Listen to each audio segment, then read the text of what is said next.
These are 10 red flags to look for when buying a home in Florida. The first is flood zone and flood insurance requirements. You definitely want to have an understanding of that so you know what you're getting into and you know what your risks are and what the costs of having a home in a flood zone would have for you. One good tool to use is the FEMA maps. You can actually enter the address of the home that you're looking at and it'll tell you if it's in a flood zone or not, depending on what flood zone you're in. So for example, if you're on AE, your lender may or may not require flood insurance because it's a low risk flood zone. And if you're on flood zone X, then you don't require flood insurance. But some people in Florida do still end up getting flood insurance just for peace of mind. Yeah, and one other tool I want to throw out there that we used a lot when we were moving to the Gulf Coast, closer to the beaches, would be Flood IQ. I like that one too because there's separate maps you can look at that kind of shows your risk based on storm surge, and you can change basically from a category 1 hurricane to 2 to 3 to 4 to 5, and you can really see how far that storm surge could potentially come in. So if you really want to be like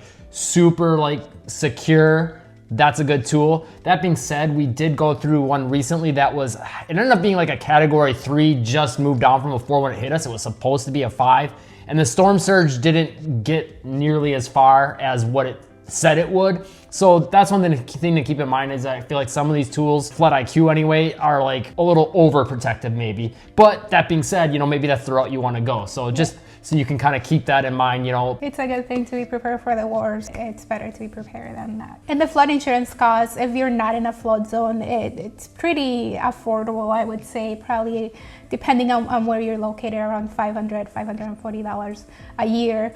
So it comes down to like about $47 a month, so that's not too bad. If you are in a flood zone, however, those prices do obviously increase, and it can be anywhere from like $2,000 a year and more. Number 2, it's another hurricane thing, and it's hurricane protection features. This could include hurricane shutters or hurricane impact windows. Yeah, we're gonna get to some more things that are not hurricane related, just so you know. This isn't all red flags with hurricanes. Yes. There's more to Florida than that. An older roof would also be a red flag, so you do want to have a newer roof. Insurance companies actually aren't really insuring homes if the roof are 15 years or older. For shingle roofs. For shingle roofs, yeah. Tile roofs are completely different. Those do last around 30, 50 years here in Florida. And metal. And metal, yes. Metal is the way to go in Florida. If you can, yeah. If you can, yes. But those homes, just to keep in mind, are going to be more expensive because of those features. Hurricane impact windows are not necessarily a must. They do help with insurance costs, and so do shutters, but they're not necessarily a must. Like some people don't have the hurricane impact windows or the shutters, and those we don't. Yeah, some people will use plywood just to protect if the hurricane it's like coming to that area or to that city. Yeah, nice to have absolutely for the protection, yes. Either the shutters and or peace of mind. Yeah, the shutters or the windows. But like we've been through 3, maybe 4 hurricanes now. No shutters, no wind, no plywood, no hurricane impact windows, no damage. So far. We're not saying that that's the way to go or that nothing could happen, but just to kind of put things into context and the possibility. I think one thing that does help us though is in front of a lot of our windows, we have like different plants and bushes and trees, and I think that kind of helps kill off a little of the wind, and they're not things that are gonna break and bust through the window either. They're a little more flexible. And I know of a lot of people that actually do have the hurricane shutters that they don't even put them up just because it's another thing that they have to do. And a lot of times too, some people wait till the last minute and then it starts to rain and then they just don't wanna deal with that, so. Yeah. And so, yeah, because some people are like, oh, I'm going to put them up, and then the storm's not even going to come, so why would I bother? And then you decide to put them up, and now the storm's coming, and now it's too late. Or it shifts at the last minute, so yeah. then they're like, oh, I did all that work for nothing. Yeah. So I think if you can afford it, the way to go would be hurricane impact windows, or like the shutters that are already built onto the home, and they're like accordions, and you just close them, or something along those lines. The ones that you have sitting in the garage, like, and you have to bring out, like a lot of people we know, like, they just don't. Yeah, they maybe will put them out, but they'll wait till last minute, and it's more difficult, but they are more affordable. So those are all things you'll want to keep in mind. Next, red flag, and take this with a grain of salt. When we say red flag, it's just kind of about knowing what you're getting into, would be HOAs. So HOAs, whether you're in one or not in one, there's some things you have to know about both that could be a concern for you. It just depends on what fits what you're looking for better. Yes, and just understanding the HOA rules, making sure to read those. It's a long read, it's a lot of documents that you have to look for, but even just asking your realtor, realtors pretty much have a knowledge of what those rules are going to be. So just asking your realtor what's allowed, what's not allowed, and trying to skim through even through the paperwork would be a good idea, just because you do want to know what you're getting yourself into. Some people love HOA, some people hate them, so it's just up to whatever you're looking for. By the way, if you're looking to buy or sell a home in the Venice, Sarasota, Northport areas and Orlando Metro, make sure to call, text, or email our real estate team, 941-221-1897. We'd love to help you out. We've helped a lot of people move to the area. We'd love to help you too. Yeah, and that coming back to the realtor, like a lot of times, like if you're going to try to buy a home on your own, like a lot of times it's hard to get a hold of some of that information, like the HOA documents, and a realtor can like get that for you and like understand what's actually happening with those rules. So if you have questions, you can get those answered, because it's really important to know that, because there could be, if you're in a condo, sometimes even single family homes in certain communities, there might be dog restrictions. There's usually going to be restrictions with the way the color of the house, the color of the roof, if you get that replaced, the sidewalks, and all those things have to be maintained, and who has to maintain those.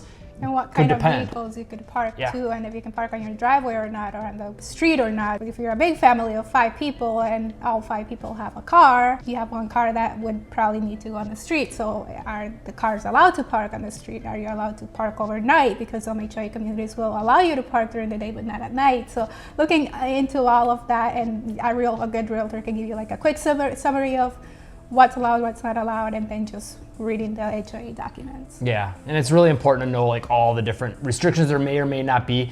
That being said, there's also fees to keep in mind with that as well, and depending on what situation that HOA has, those fees may or may not be worth it to you. So it might include some lawn maintenance. It might just be super bare bones and you just get like a community pool, sidewalks, and streetlights. It's kind of more like a base level HOA. Some are gonna have dog parks and tennis courts and things like that. And some are style pools. Yeah, and like all kinds of amazing things. And then there's different levels of restrictions that they're gonna have as well. So those are all the things to keep in mind. But the pro of that all is your community is going to stay looking nice and it's going to be upkept. Whereas with like some people don't want to be in an HOA because they don't want to be told what to do and they don't want to pay the fees.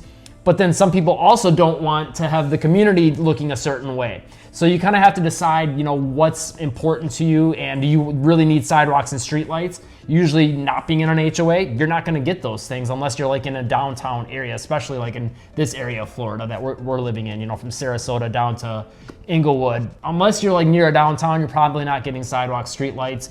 Same with a lot of the Orlando Metro, so those are all things to know. I think a lot of Florida is set up that way where you don't have sidewalks unless you're like part of an HOA community or near a downtown. Next thing to be aware, which we touched on a little bit, is roof age and material type. For example, if you have shingles, you do need a newer roof for insurance companies to cover you. We do know of a lot of people that are getting dropped by their insurance company, or they're telling them, hey, you need a new roof or we're gonna drop you. The rule of thumb on that is 15 years or younger, usually is the age you're gonna want. For shingles, and for tile roofs and metal roofs, those are more durable. Tile roofs are around 30 to 50 years. Yeah, and with that, like every insurance company is gonna be a little different with those. So those, again, we can help you with that process if you're looking to buy or sell a home in the area or of Sarasota down to Port Charlotte, Inglewood, or the Orlando Metro. But like getting an understanding of that is really important, and being able to get in touch with some insurance companies and find out, okay, if I buy this home, which has a tile roof, like what are we looking like for cost? Are you going to cover me? So you can have an idea of like what your total cost is gonna be. And that's why it's a red flag, because you wanna know, like, when I buy this house, within maybe 50 to 100 bucks, what is my monthly payment gonna be, everything included. Next red flag is not getting an inspection done. We're gonna go into some more details in the next parts about like some of the main things you'll wanna make sure that the inspection's looking at, but the thing to know is get that inspection done. During the COVID years when things were like going crazy and everything was selling quick without inspections, I'm sure a lot of things slipped through the cracks for a lot of people, and now maybe they're having a little buyer's remorse. So always get the inspection done, even on a new construction home. Like that's one misconception a lot of people have, is that you don't want to get an inspection done on a newer home. Definitely worth getting that done to know like what you're getting into, and that if there's any issues with that place, you can get them handled. Yes, getting handled right away, or otherwise, since you do have a warranty, a builder's warranty, within the first year, having an inspection done just to make sure the inspector will catch everything. You write everything down and then you submit it to warranty. But having it within that first year, it's very important to make sure you have a good home and everything it's working properly. Yeah, a little bit different process when you go with the new construction route, but equally important, just different timing. Another red flag would be not having an air conditioning inspection. This is always a good idea. It's not included in your main inspection, like that would be a separate cost to you. But having it inspected just to make sure it's working properly and that the size of it it's proper too, because a lot of times air conditioning unit, if it's too small and the house is too big, then it's not going to cool the entire home. So knowing what you're getting yourself into before you actually buy the house, it's always a good idea. Yeah, and that would be more common with like older homes that maybe got flipped or like they convert maybe a lanai into another indoor living space or a garage into an indoor living space, and then it's trying to cover too much square footage that it can't handle. I think that would be like the main instance where you would see that. But even so, like if the home is, I'd say 10, 15 years, definitely want to get someone to look at the air conditioning unit, just because like it runs a lot during the summer months, like pretty much day and most of the night. It doesn't really cool off enough at night during the summer months where it can turn off. So it gets a lot of use, and the heating will get a little use in the winters too. It's pretty much year round. Yeah. Not heat. I mean, the heating we don't use as much, but we do use it, and it is the same unit. So having it checked, to make sure everything's working properly, it's good. I would say during the winters for us, there maybe is like a month or two where it doesn't really run much at all, and we'll maybe decide to turn on the heat if it's getting a little chilly for us, which when you live in Florida for a while, that's like 55 degrees. That's pretty cold. So there you go. Another thing to look out for when you're buying a home is the location, like making sure it's in a location that fits you. Now, we'll get comments from people all the time saying, I could never live in this area. And then the same location, someone else will be like, no, that's perfect, and I could never live in this area. So it just depends on what you're looking for, what kind of amenities you want, how close are you to the beaches, downtown, shopping. Do you want to be somewhere quiet? And having an awareness of that, and then also keeping in mind back to hurricanes, like evacuation routes and things like that, and just having an awareness of how far you are away from them, how to get to them, and what your path is out of danger, basically, or the eye of the storm. But know your evacuation zones and your evacuation routes. Yes, absolutely. And then outside of that, just, again, getting hold of a local realtor that really knows the area. So like we can kind of direct you to like, okay, I want to be somewhere quiet. Okay, well, you do want to be here, you don't want to be here, and just kind of have an understanding of like where the areas are that kind of fit what it is that you're looking for. And we can make sure that you're getting most of what you want out of a location. Sometimes it's hard to get every single thing you want, especially when you bring into budget constraints and things like that. But that being said, we'll get you as close as possible to what it is that you're looking for. Another thing to look out for is the water quality and plumbing. Older homes do tend to have outdated plumbing. Also, if the home has a water softening system, that's always a good thing. Yeah, or a water purification system of some sort, or reverse osmosis would be like really high level water cleaning type system. So that's, and that's gonna depend on if you want that or not, whether you're on city water and sewer or well and septic. So those are things you'll want to be aware of again, like Northport and South Venice, generally you're going to be on well and septic.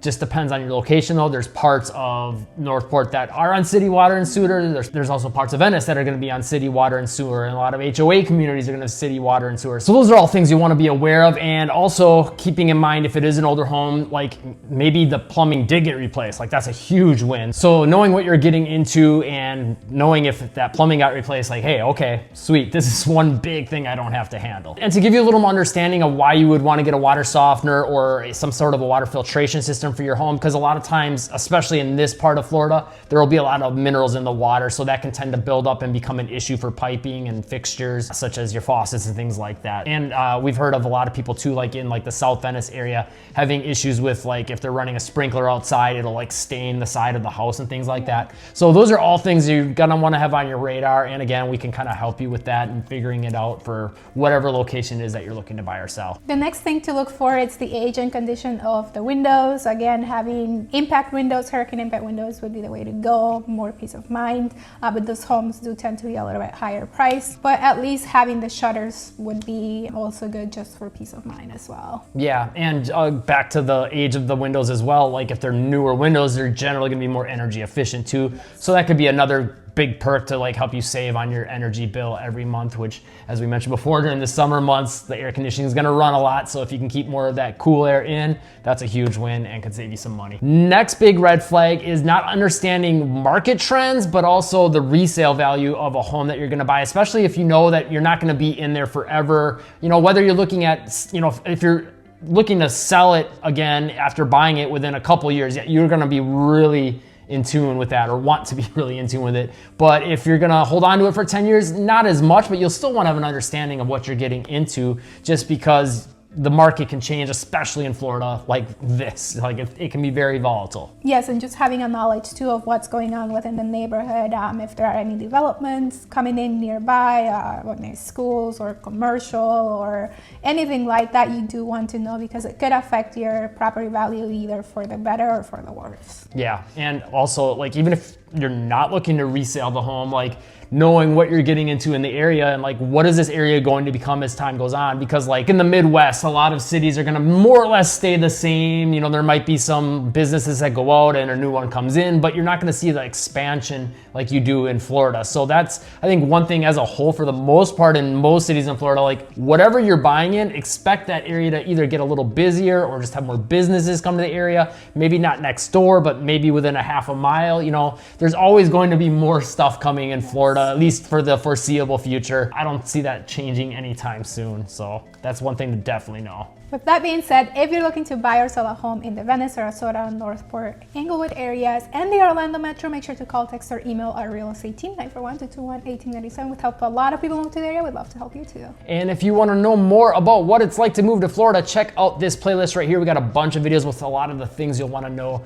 and keep an eye on, and just give you a sense for the overall process. If you found the video helpful, hit the like button and Live breezy.